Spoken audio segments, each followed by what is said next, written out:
Hello दोस्तों, आज हम श्री कृष्ण के जो गीता में उपदेश दिया है कि तुलना का भाव कैसे दूर कर सकते हैं। जी हाँ, गीता में श्री कृष्ण भगवान ने ये बताया है कि हमारे जीवन में हम अक्सर दूसरों की तरक्की देखकर अपने आप को छोटा महसूस करने लगते हैं और उससे तुलना करने लगते हैं।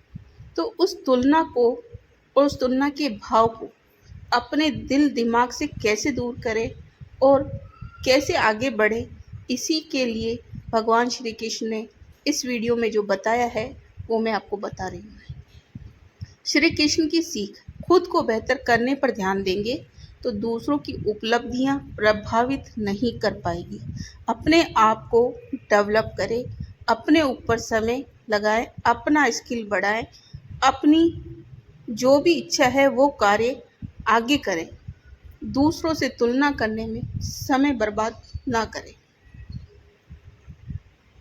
भगवान श्री कृष्ण के जन्मोत्सव पर भगवान श्री कृष्ण के उपदेशों को अपनाने से हमारी सभी समस्याएं दूर हो सकती है और शांति मिल सकती है। भगवान ने गीता में बताया है कि हम तुलना का भाव कैसे दूर कर सकते हैं।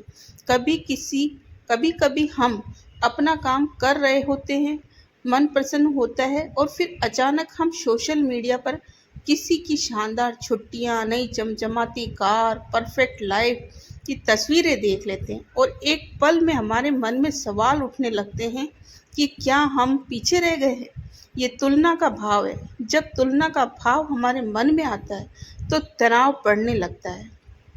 तुलना करने की प्रवृत्ति नई नहीं है।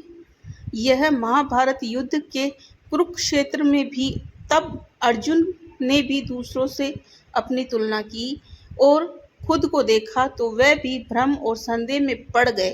तब श्री कृष्ण ने उन्हें श्रीमद् भागवत गीता का ज्ञान दिया और ये ज्ञान आज भी हमारा जीवन बदल सकता है।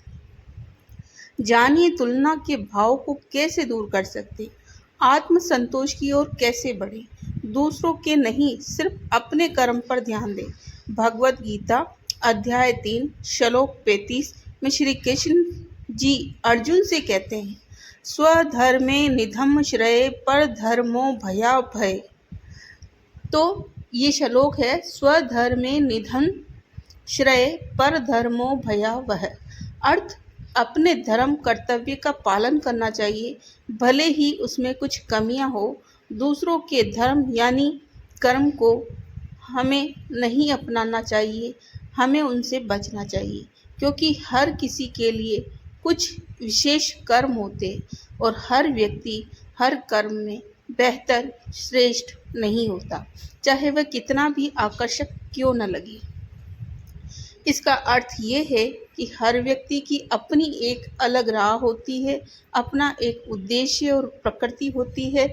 जब हम दूसरों की नकल करते हैं तब भले ही हमें सफलता मिल जाए, लेकिन मन में खालीपन महसूस होते रहता है।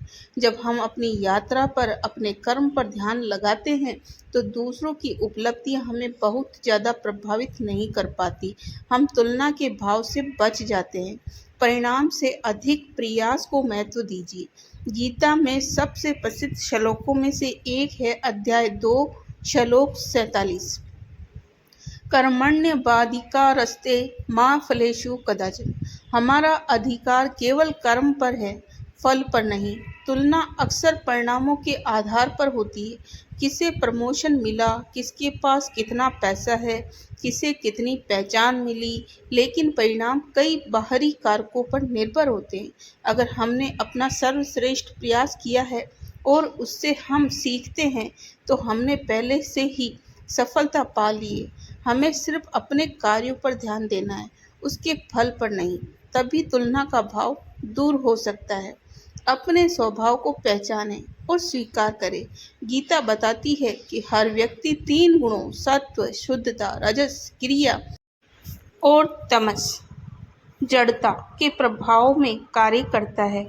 इनका अनुपात हर व्यक्ति में भिन्न होता है। इसलिए किसी ऐसे व्यक्ति से अपनी तुलना करना जो हमारे स्वभाव से बिल्कुल अलग है, ये स्वाभाविक ही अनुचित है।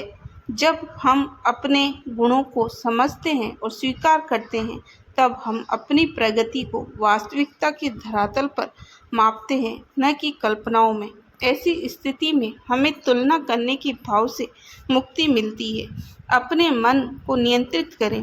गीता में कहा गया है कि मन ही मनुष्य का मित्र भी है और शत्रु भी। मन ही सभी बंधनों का कारक है और तुलना एक अस्थिर भाव। ध्यान, आत्मनिरीक्षण और सतर्क विचारों के अभ्यास से मन स्थिर होता है। जब आत्मसम्मान भीतर से आता है तो दूसरों की सफलता हमें विचलित नहीं करती और हम तुलना नहीं करते हैं। मन को नियंत्रित रखें, दूसरों पर नहीं, अपने कर्मों पर ध्यान दें। सब में समानता देखना सीखिए। गीता कहती है कि ज्ञानी व्यक्ति सभी को समभाव से देखता है। जब हम सभी में परमात्मा को देखना शुरू करते हैं तो अच्छा या बुरा, कम या ज़्यादा जैसी तुलना की भावना मिटने लगती है। खुद को कमज़ोर समझे बिना दूसरों का सम्मान करने लगते हैं।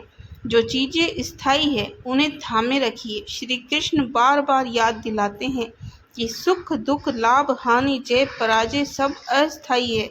अगर आपका आत्म मूल्य रूप धन सामाजिक स्थिति पर आधारित है तो ये चीज़ें जैसे ही बदलती है आप असुरक्षित महसूस करेंगे। हमारा चरित्र, साहस, करुणा और ज्ञान ये ऐसी संपत्तियां हैं जो समय के साथ बढ़ती है और हमें भीतर से मजबूत बनाती है। इन्हें अपने जीवन में अपनाए रखना चाहिए। तुलना करें लेकिन सिर्फ स्वयं से।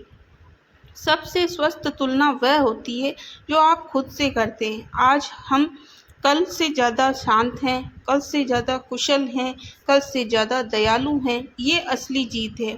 जब हम दूसरों से आगे निकलने की बजाय खुद को हर दिन बेहतर बनाने पर ध्यान देते हैं, तब जीवन में सकारात्मक भाव बदलाव आते हैं।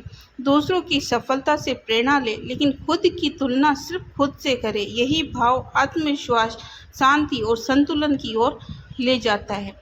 ये वीडियो आपको कैसी लगी?